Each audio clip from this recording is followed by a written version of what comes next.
Pārsteidzoši progresīvie ir valdībā. Un lūdzu apvienot debašu laiku. Cienījamā Saeimas priekšsēdētāja, ministra prezidente, žēl, ka izgāja no zāles. Valdības ziņojums par paveikto ir brīdis, kad politiskā retorika jāsalīdzina ar realitāti. Un iespējams šogad ir pēdējā nopietnā iespēja valdībai absolūti godīgi runāt ar sabiedrību. Pēdējā iespēja atjaunot patiesības jēdzienu nozīmi un jēgu Latvijas politikā. Un šī diskusija šodien, kolēģi, nav par valdības nodomiem, tā ir par valdības rezultātiem. Ziņojumā mēs redzam daudz rosības, taču vai mēs redzam rezultatīvus mērķus un to konkrētu izpildi. Cik bērni piedzimuši vairāk, par cik pieaugs darba ražīgums, par cik samazināsies noziedzība, tostarp arī tādā akūtā jomā kā telefonu krāpniecība, par cik dienām samazināsies rindas pie ārsta, par cik procentiem samazināsies birokrātija un cik dienas un stundas tagad vajag mazāk kāda pakalpojuma saņemšanai, cik vardarbības gadījumi skolās ir novērsti un par cik miljoniem samazinātu tirzniecība ar Krieviju. Arī to, cik kopuzņēmumu izveidots ar Ukrainas militāro tehnoloģiju uzņēmumiem 4. kara gadā, nu jau 5. Kā Latvija nodrošinās militāro mobilitāti Rail Baltica trasē līdz 2030. gadam? Un kāda ir valdības stratēģija Air Baltica kontekstā?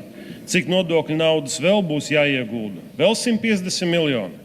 Tas notiks pirms vai pēc vēlēšanām? Un vai miljardu vērtais darījums ar LMTT un iespējamie tā riski, jēga un nākotnes ietekme nav šodien diskusiju, debašu un pieminēšanas vērts? Tā var turpināt, kolēģi, ilgi, un, protams, valdībai ir savas atbildes. Ir, protams, darba grupas un stratēģijas, vairākām lietām tiek piešķirta arī kaut kāda nauda, taču būsim godīgi, visi naudas piešķīrumi ir izdarīti nevis attīstot ekonomiku, efektīvi un taupīgi izmantojot budžeta līdzekļus, bet uz aizņemtas naudas rēķina, uz parāda rēķina. Un tā, kolēģi, nav nekāda lielā māksla. Taču problēma nav tikai skaidros rādītājos vai to neesamībā. Problēma ir pārvaldībā. Ministra prezidents savā ziņojumā runā par valdību kā komandu, taču politiskā realitāte rāda ko citu. Pat arī Ņenaševs kundze tribīnē to apliecināja. Koalīcijā regulāri redzam publisku konfliktu starp partijām, īpaši starp Zaļo un Zemnieku savienību un progresīvajiem. Un te, diemžēl, komandas kapteini nevis mēģina vest pie kopsaucēja, bet labprāt norobežojas un brīžiem pat līksmi izbauda kolēģu plešanos. Un, kolēģi, tie nav tikai taktiski strīdi. Tie ir pastāvīgi konflikti, taču, diemžēl, nevis par labāko risinājumu, bet visbiežāk par to, kurš ir par ko atbildīgs. Tas ir par atbildības novelšanu. Ja valdība pat savā koalīcijā nespēja nodrošināt stabilu sadarbību, ir grūti runāt par vienotu komandu. Arī paši koalīcijas politiķi to vairs neslēpj. Augusts Brigmanis publiski teicis, ka valdības darbam prasās restarts un ka valdības sniegums vairāk atgādinot filmu, kuru būtu jānominē nevis Oskaram, bet zelta avenei. Un šādi izteikumi no pieredzējuša koalīcijas politiķa nav tikai ironija. Tie ir simptoms tam, ka uzticība valdības darbam sāk plaisāt pašā koalīcijas iekšēnē. Taču problēma ir vēl plašāka. Valdība arvien biežāk strādā atrauta no pašvaldībām un sociālajiem partneriem. Dialogs ar uzņēmējiem, arotbiedrībām, pašvaldībām bieži notiek pēc tam, kad politiskie lēmumi jau ir pieņemti. Un, kolēģi, tas nav nekāds dialogs. Tas ir formāls ķeksīts. Taču viskliedzošākais pārvaldības un, diemžēl, vissimboliskākais valdības darbības piemērs pēdējos gados ir Rail Baltica. Rail Baltica bija jābūt lielākajam infrastruktūras projektam Baltijas vēsturē. Projektam, kas savieno Latviju ar Eiropas transporta telpu, apvieno Baltijas valstis. Tā vietā šis projekts kļūst par lielāko Latvijas starptautisko skandālu un sašķeļ Baltiju. Laikā, kad mums ir jābūt vienotiem un stipriem Baltijā kā nekad. Un šodien Rail Baltica aizvien biežāk tiek minēts kā pārvaldības krīzes piemērs. Tāpēc jo īpaši bēdīgi un nožēlojami ir tas, ka vairs netiek meklēti risinājumi, bet gan kārtējie pārmīnieki. Pēkšņi valdībā sākas intensīva rezolūcija rakstīšana, dienesta pārbaužu ierošināšana un skaļi paziņojumi par stingru rīcību.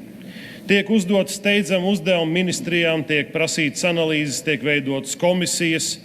Un, protams, sabiedrībai vienmēr ir svarīga atbildība un kontrole pār lieliem projektiem. Taču jautājums ir cits.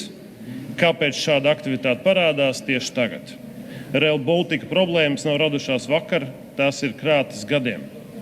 Un sabiedrībai ir grūti nepamanīt, ka šī pēkšņā politiskā enerģija sakrīt ar brīdi, kad politiskajā kalendārā sāk tuvoties kas? Vēlēšanas. Un te svarīgākā atziņa. Valsts pārvaldība nav kampaņa, kā to ir sapratusi premjera. Valsts pārvaldība ir stratēģiska, saprotama, konsekventa, atbildīga un prognozējama rīcība. Sabiedrība sagaida nevis skaļas rezolūcijas pēdējā brīdī, bet saulaicīgu, profesionālu un atbildīgu darbu.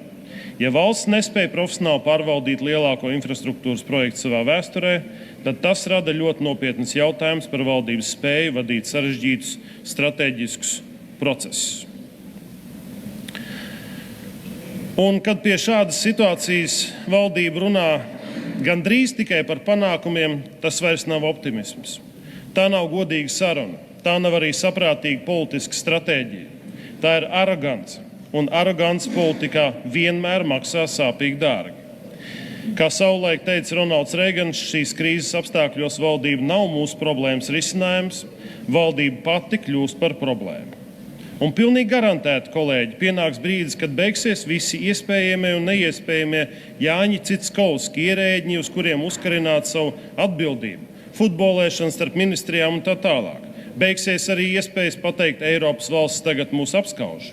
Un vienīgais, kas paliks, Aleksandra Dimā vārdi: cherchez la femme, par Dieu, cherchez la femme.